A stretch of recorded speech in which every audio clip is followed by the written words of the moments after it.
एक और प्रश्न आया है भाई जी, बहुत जनरल प्रश्न है, वो है नींद का प्रॉब्लम। सुबह में उठना चाहते हैं जो पुरुषार्थी बच्चे भी हैं वो भी सुबह सुबह उठना चाहते हैं, ब्रह्म मुहूर्त में उठना चाहते हैं। और बहुत स्कूल के भी बच्चे हैं जो सुबह उठ करके पढ़ना भी चाहते हैं, संकल्प तो करते हैं, लेकिन कितना भी कोशिश करें सुबह उठ ही नहीं पाते हैं। और उनसे उनका पढ़ाई भी डिस्टर्बेंस सब कुछ हो रहा है, लेकिन वो सुबह उठ नहीं पाते हैं।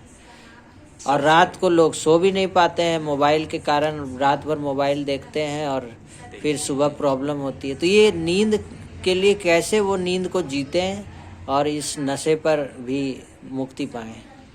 देखिए, सबसे पहले तो हम अपने जीवन में जो धारणाएं थी ना, जिसको हमने छोड़ दिया है, जिसका नतीजा आज हमारे सामने समस्याएं आ रही है। हमारे पूर्वज थे ना, जल्दी सोते थे और जल्दी उठते थे। हमारे दादाजी 6 बजे तक खाना खा लेते थे रात का, और सुबह 3 बजे भोर में अपने आप उनकी नींद खुल जाती थी और फर्स्ट क्लास जाकर के वो अपना नित्य क्रिया से निवृत्त होकर के प्रभु के महिमा करना शुरू कर देते। क्योंकि वही एक समय है जब आप प्रभु की महिमा, प्रभु में आप लीन हो सकते हैं, उनका सुमिरन कर सकते हैं। उसके बाद तो हम दिनचर्या में लग जाते हैं। तो सबसे पहले आप अपनी धारणाओं को चेक करें। आप लेट से सो रहे हैं, दूसरा लेट से खा रहे हैं। तो लेट से खाने वाले, आप जो खा रहे हैं लेट से, वो पचता नहीं है, वो आंत में आकर सड़ता है, और वही आपको आलस अलबेलापन लाता है जो सुबह उठने नहीं देता है।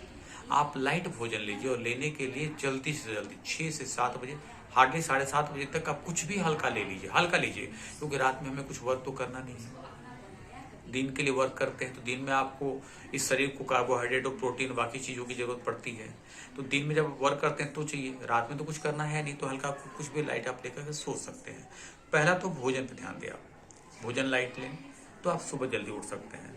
दूसरा, जल्दी लें, देर ना करें। तीसरा, आप जब भी सोने जाएं तो 1 घंटा कुछ आध्यात्मिक किताबों को पढ़ें, आध्यात्मिकता में खो जाएं सोने से पहले। क्योंकि हम जब सोने के समय जिन चीज़ों को देखते हैं ना, वो हमारे स्वप्न में आते हैं, और उसका इफेक्ट हमारे स्वप्न में पड़ता है, और उससे भी हमारा बॉडी जो है वो चार्ज नहीं हो पाता जिससे हम उठ पाए। क्योंकि हमारा बॉडी जो है, जब हम सोते हैं और वैसी चीज़ों को देखते हैं तो हम काफ़ी अपनी एनर्जी गंवा के सोते हैं, जिस कारण हमारे सुस्त लगता है, उठने का मन नहीं करता है, आलस से अलबेलापन आता है।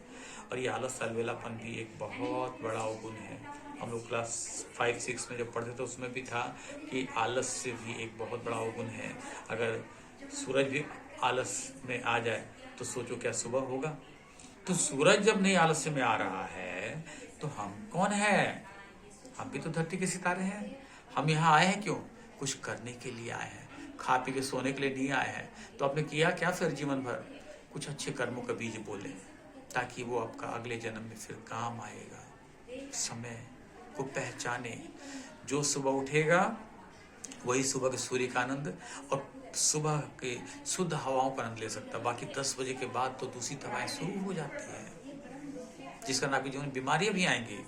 बहुत सारी बीमारी को आप शिकार हो जाएंगे लेट तक सोए रहेंगे।